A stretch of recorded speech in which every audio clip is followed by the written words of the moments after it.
Bismillah, walhamdulillah, wassalatu wassalamu ala rasulillah Sayyidina Muhammad ibn Abdullah wa ala alihi wa sahbihi wa mawalah wa la hawla wa la quwata illa billah. Amma ba'd.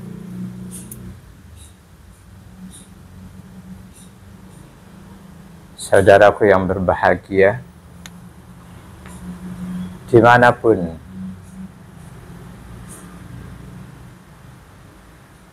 Anda semua berada, salat duha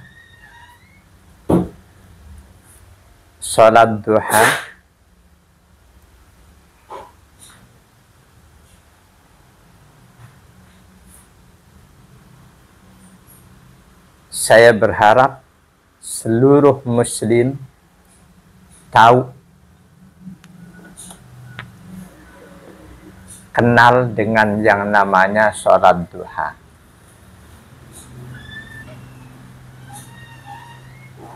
Namun kalaupun ada muslim tidak mengenal, tidak mengetahui perihal sholat duha ini,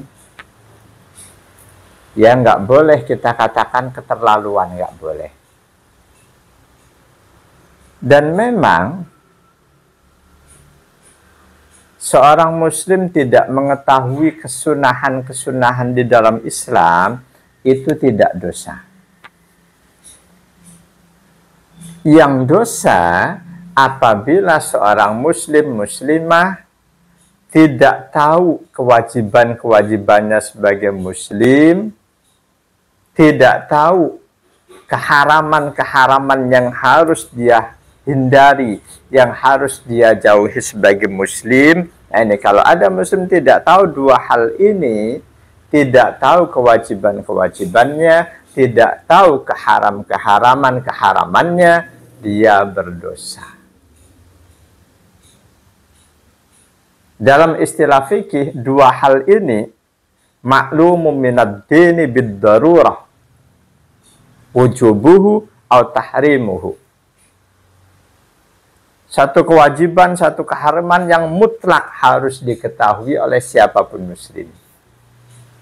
Nah, untuk sholat duha, kalau toh ada muslim yang belum tahu, itu tidak sampai pada tahapan berdosa, tidak.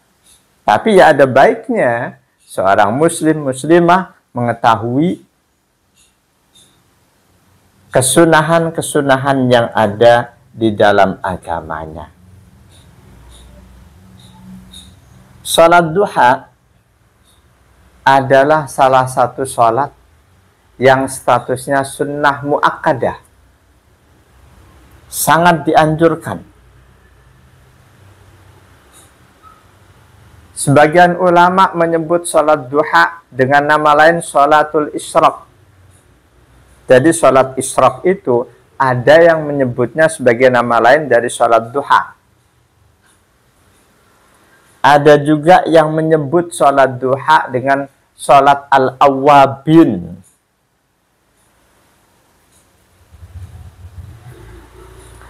Dalam kitab Asnal Matalib fi Syarhi Raudit Talib, An Ibn Abbas radhiyallahu anhuma, anna sholatal isyraqi hiya sholatul awwabina wahiyya sholatud duha.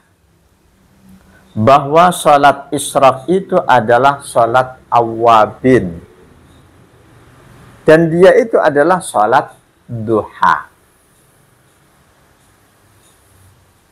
Lanjutan tertulis di kitab Asnal Matalib, wa summiyat bidzalika li khabarin la yuhafidhu ala sholatid duha illa awwabun wahiyya sholatul awwabin. Riwayat Imam Al-Hakim, kata beliau sahihun ala syarhi muslimin. Dinamakan sholat duha dengan sholat awwabin karena dalam hadis tidaklah akan menjaga sholat duha kecuali awwabun, Orang-orang yang selalu kembali kepada Allah dengan bertaubat. Makna lain dari awwab, orang-orang yang taat. Makna lainnya, orang-orang yang selalu bertakwa. Tidaklah menjaga sholat duha kecuali orang-orang yang selalu kembali kepada Allah dengan bertaubat. Awwab. Wahya sholatul awwabin. Dan sholat duha itu adalah sholatnya orang-orang yang selalu kembali kepada Allah dengan bertaubat.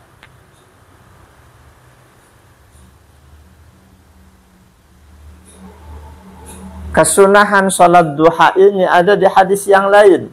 An Abi Hurairah radhiyallahu anhu qala, "Awsani khalili bisalasin lastu bitarikihinna." Kekasihku Rasulullah Muhammad sallallahu alaihi wasallam, kata sahabat Abu Hurairah, telah memberikan pesan penting kepadaku 3 hal. Yang ketiganya itu tidak aku tinggalkan. Allah anamu illa ala witrin. Pesan pertama, aku tidak tidur sebelum mengerjakan sholat witir.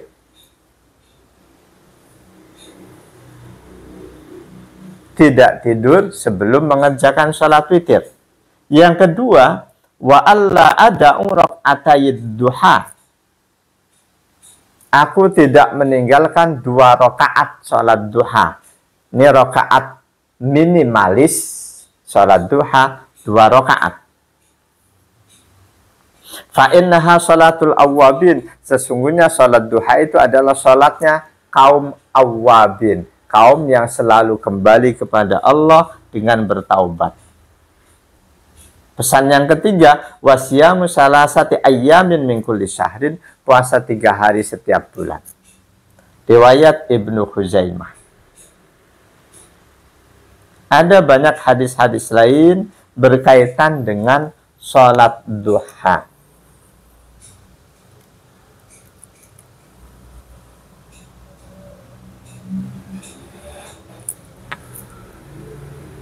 Jadi, seluruh ulama menyimpulkan bahwa sholat duha itu adalah sholat sunnah muakkadah.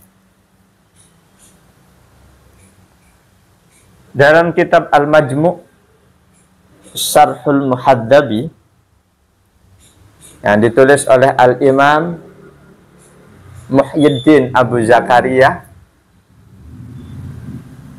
Yahya bin Syaraf An-Nawawi,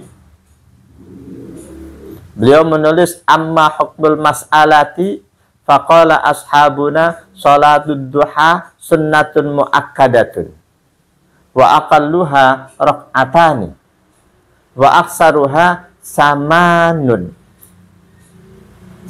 raka'atin.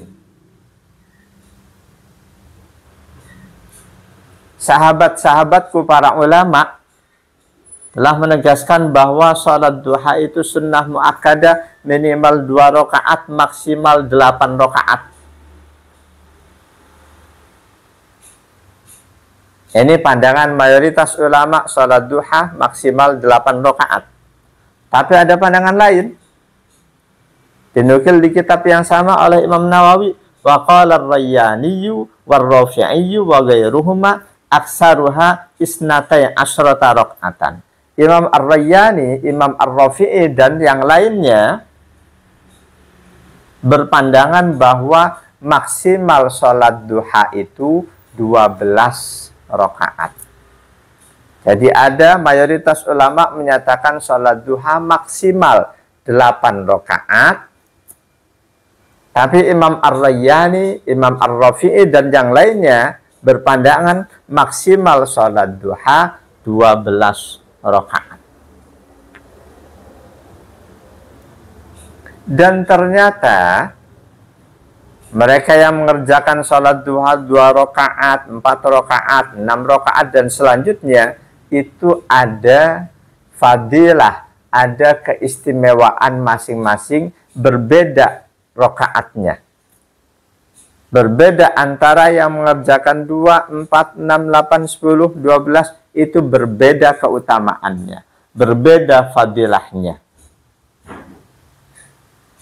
Dalam kitab Fathul Bari juz 4 halaman 174.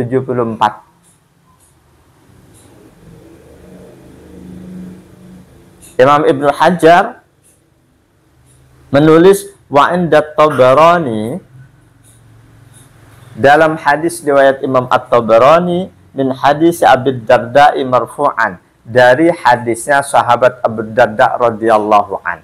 Hadis marfu', hadis yang beliau sahabat Nabi tidak menyebut Rasul, tapi diyakini beliau dapatkan hadis itu dari Rasulullah Sallallahu Alaihi Wasallam. Sahabat Abu Darda dalam hadis marfu' ini menyatakan, man shallad duha rak'ataini lam yuktab minal ghafilin. Pertama, siapa saja yang mengerjakan sholat duha 2 rakaat, dia tidak ditulis sebagai orang yang lalai. Jadi kalau kita mengerjakan duha cuma 2 rakaat, kita sudah keluar dari golongan orang-orang yang dinilai lalai oleh Allah. Duha 2 rakaat. Selanjutnya, wa man shalla arba'an kutiba minat taibin. Siapa saja yang mengerjakan sholat duha 4 rakaat, sholat duha 4 rakaat, maka dia akan dicatat sebagai orang yang selalu bertaubat. Duha 4 rakaat dicatat sebagai orang yang selalu bertaubat.